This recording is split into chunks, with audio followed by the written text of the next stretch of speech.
Doktor Almiri, ke një punë sa të bukur, po aq edhe të vështirë, sepse kur shkon puna te imazheria, mund të ketë edhe shumë momente të vështira ku njeriu duhet të përballet me shumë të vërteta.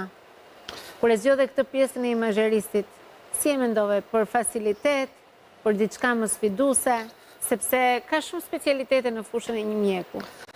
Shpeshherë mendohet që imazheria, të paktën në konceptin e popullatës edhe të mjekëve që janë në mjekësitë përgjithshme studentëve të mi, që është një fushë e cila të jep ata aksesin që të jep para kompjuterit, të shikon imazhet, të interpreton ato dhe pacienti është larg teje. Realiteti është krejt ndryshe. Unë mendoj që ne në ditë nuk vizitojmë pacient, po vizitojmë disa histori njerëzore. Dhe në qoftë se duhet që një diagnozë vendoset e saktë, duhet paraprakisht që ti ta dëgjosh pacientin, të marrësh anamnezën e tij që i themi ne ose historinë e jetës së tij, ta lidhësh të gjithë dhënat që ai t'i jep me probabilitetet e smundjeve që ati mund t'i ketë shkaktuar këtë situatë klinike, dhe më pas imazhet ti interpretosh pikërisht në këtë background për të kuptuar pikërisht diagnozën e tij.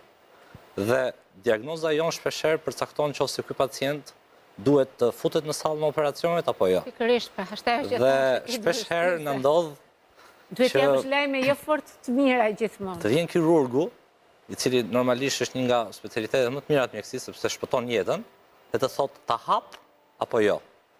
Dhe këtë qelsin për ta hapur apo jo, duhet ta themi ne, me anë të një firme që ky pacient është për të operuar apo nuk është për të operuar.